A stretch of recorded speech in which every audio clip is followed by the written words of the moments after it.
Had a tough outing.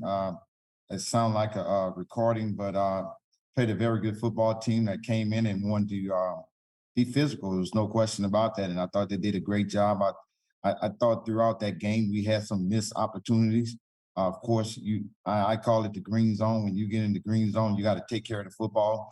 You got points there, so we got to make sure we take care of that. Turnover killed us, but tackling killed us as well. We pride ourselves on being a fast and physical defense, and some things didn't take place. But of course, that's up to me. We got to make those corrections and move forward because that has nothing to do with Alabama A&M, who has a great football team and has a great coach that's been around for a long time and understand the X's and O's. So we know we have a challenge right now. There's no question that our backs is against the wall, but now who's going to come out swinging? And we look forward for a huge challenge come this Saturday versus Alabama A&M. Appreciate those opening comments, Coach. First question goes to Jim.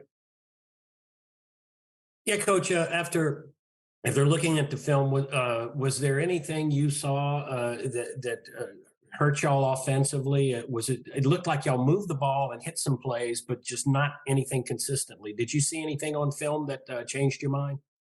No, nothing changed my mind.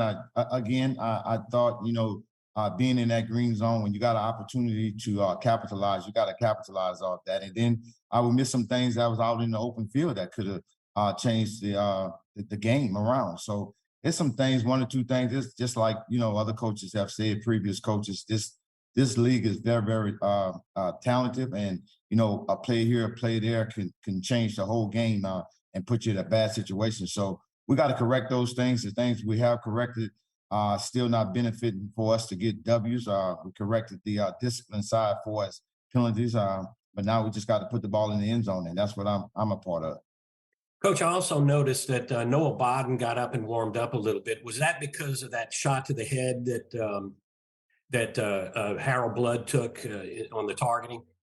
Well, you got to always be prepared. He took a shot right there.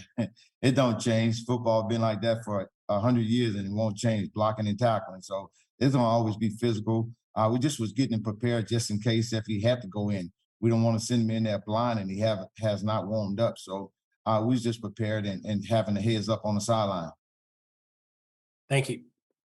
Thank you. Next question goes to Dr. Cavill. This is Kenyatta Cavill, Dr. Cavill's inside the HBCU Sports Lab. In terms of that matchup, in a lot of ways, it's back and forth and then turn late in the game. What things do you do to talk to your players in terms of them to continue to focus, to continue to grow, even though they had two disappointing losses early in the season? And I'm a guy, they're very, very, I love competitive, I should say, a better choice of word, competitive. The fortunate for us as a team, those two losses hurt personally because of what you want to do, but it doesn't stop you for your goals because of the magnitude of the game. You talking about playing two top opponents in the conference, you always want to win, and it doesn't matter if you're playing an FBS, you still want to win. That has to be the mindset. So we got to refocus and understand that everything that we set out that we want to do, we can do, and believe it or not, that's just to go 1-0. We still can go 1-0, and I think it still puts us in a good situation. So it's going to be challenging. There's no question about that. It's not like we're facing a team that we automatically supposed to win. We're facing a good football team with an excellent coach that I believe that is a great coach. So we got our challenges, but we're going to definitely be up for the challenge. With said, moving on to that next game, in fact, this is the start of the conference slate. Even though those were conference opponents in the first two, they were not conference contests. You play Alabama A&M that seems to be putting things together and able to be effective offensively, but even more so defensively. What are you seeing from the Bulldogs in terms of what they bring to the table defensively?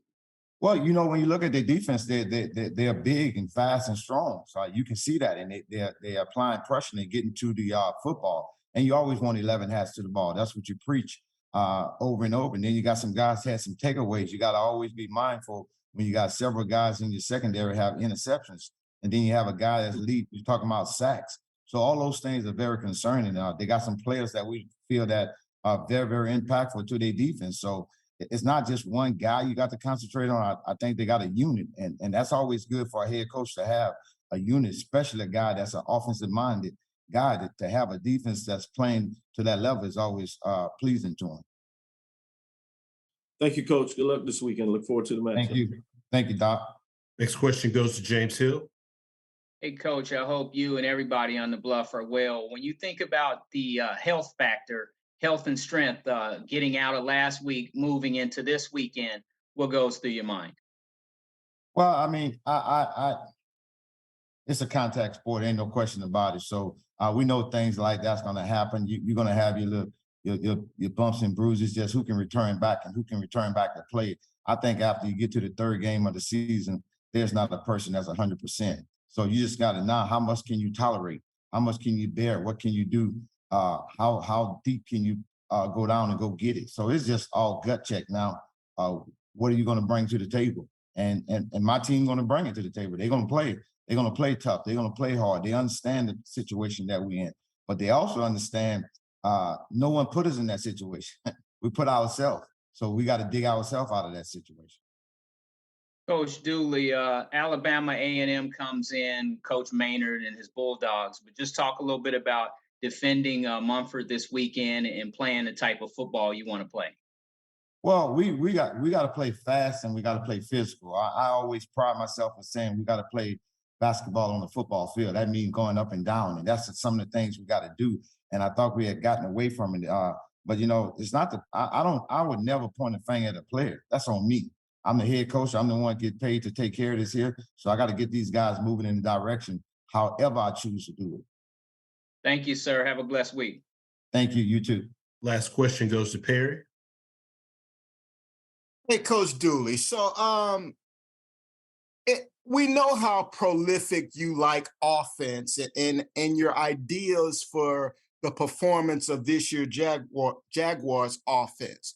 On a scale from 1 to 10, with 10 being the highly dynamic, high-scoring offense that you desire, where is your offense now? I said a 4. We haven't tipped the scale. You're talking about in 2 weeks, we only put up 24 points. That's not something that you got to pride yourself on. Yeah, you just need one more point than the next opponent to win the game. There's no question about it, but I feel we have the weapons and we have the tools to get the things that we need to get done. Now, that still falls up on me. There's some things that we got to do. Because I say we're at a 4, that doesn't mean that the player's not going out there and they're not practicing hard. They're not doing the things that's conducive. I got to put them in a better situation to have a better outcome. That's the way I look at it. When I look at myself, I don't look at anyone else. I look in the mirror, and the mirror reflects me. Some of the things I need to do. I got to make the adjustment. I got to be able to do the things that's going to bring us to be that type of offense that I already visioned that we are. And Coach, you're playing your third SWAC East opponent, and you were chosen to win the SWAC West. Is there an imbalance of power in the conference?